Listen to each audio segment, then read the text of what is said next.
Arachne was a young mortal girl who had the gift of weaving. She was so talented that people came from far and wide just to see her work. One day, Arachne boasted to everyone that she was better than Minerva, the goddess of wisdom and crafts, herself. Upon hearing this, Minerva decided to teach Arachne a lesson. Minerva challenged Arachne to a weaving contest and Arachne willingly accepted. The two of them started weaving their own tapestries. Arachne's work was breathtaking, showing off her incredible talent. But as the contest progressed, her tapestry began to show the flaws that came with pride and arrogance. Her work became darker and depicted the myths of the gods in a negative light. Minerva, on the other hand, wove a beautiful tapestry that celebrated the gods and their accomplishments. When the contest ended, Minerva revealed herself to be the winner. Arachne was devastated that her work was not good enough to win against a goddess. In her anger and embarrassment, she refused to accept Minerva's victory. Infuriated by Arachne's defiance, Minerva beat her with a shuttle, causing Arachne to hang herself in shame. But that was not the end of Arachne's story. Feeling guilty for her actions, Minerva decided to transform Arachne into a spider, allowing her to continue weaving for all eternity. And thus, the spiders we see spinning their webs today are said to be descendants of Arachne herself. The story of Arachne serves as a warning about the dangers of pride and arrogance. Despite her great talent, even Arachne was undone by her own hubris. And so, the next time you feel confident in your own abilities, remember the tale of Arachne and be careful not to challenge those who are more powerful than you. Arachne was a talented weaver and the daughter of a shepherd. She was known for her extraordinary skills in weaving and often boasted to others about it. One day, she even dared to compare her abilities with those of the goddess Athena.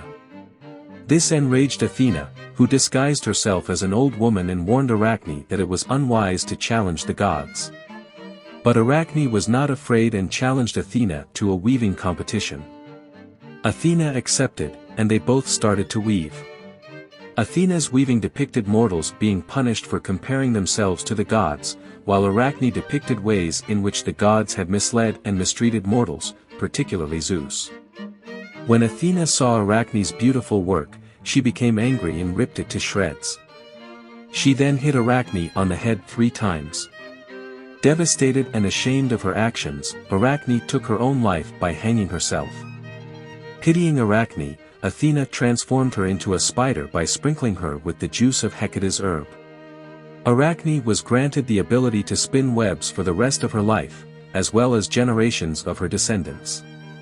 The story of Arachne also represents the relationship between art and power in Ovid's time. Athena's weaving represented the hubris of mortals being punished by the gods, while Arachne's weaving depicted the male gods' deceitful treatment of women.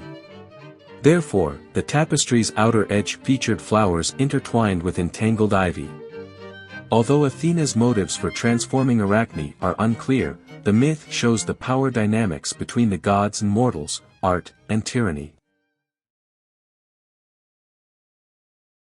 Arachne was a talented weaver from the city of Lydia, and many people traveled from far and wide to see her beautiful creations. However, she became very arrogant and boasted that her skills were better than those of the goddess Athena herself. This did not sit well with Athena, who challenged the mortal weaver to a weaving contest. Arachne accepted the challenge, and the two set to work on their looms. Athena wove a beautiful tapestry depicting the gods and their triumphs, while Arachne created a tapestry filled with scenes of the gods' infidelities and their many flaws. Despite Arachne's impressive work, Athena found her depiction disrespectful and became enraged. In a fit of fury, Athena destroyed Arachne's tapestry and turned her into a spider. From that day forward, Arachne was doomed to spin webs for the rest of her days, and her descendants continued to spin webs even after she was long gone. The story of Arachne and Athena is still told today as a cautionary tale about pride and the consequences of disrespecting the gods. Despite her tragic end, Arachne remains known for her incredible talent and her connection to both weaving and spiders. Arachne was a talented weaver, but she was also boastful and refused to acknowledge the gods. She challenged Minerva, the Roman goddess of crafts, to a weaving contest, certain that she could outdo the goddess. Despite Minerva's warnings, Arachne wove an intricate tapestry depicting the gods' infidelity and shortcomings. Infuriated, Minerva transformed Arachne into a spider, condemning her to a life of spinning and weaving for eternity. The story of Arachne's metamorphosis has inspired many adaptations and works. Edmund Spenser's Mulla Patmos provides a rationale for Arachne's hatred towards Clarion by reworking the Ovidian tale within the Elizabethan world. Dante incorporates Arachne into his description of the monstrous Geryon, painting a vivid picture of the intricately woven web that covers his body. The myth has also served as inspiration for one of Velázquez's paintings, Las Hilandras. The painting portrays the contest between Arachne and Minerva, with the abduction of Europa serving as the backdrop.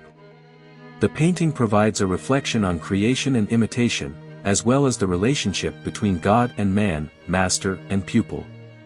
Jeremias Gotthelf's The Black Spider has also been suggested to be heavily influenced by the Arachne story. The novella features a woman transformed into a venomous spider for breaking a deal with the devil.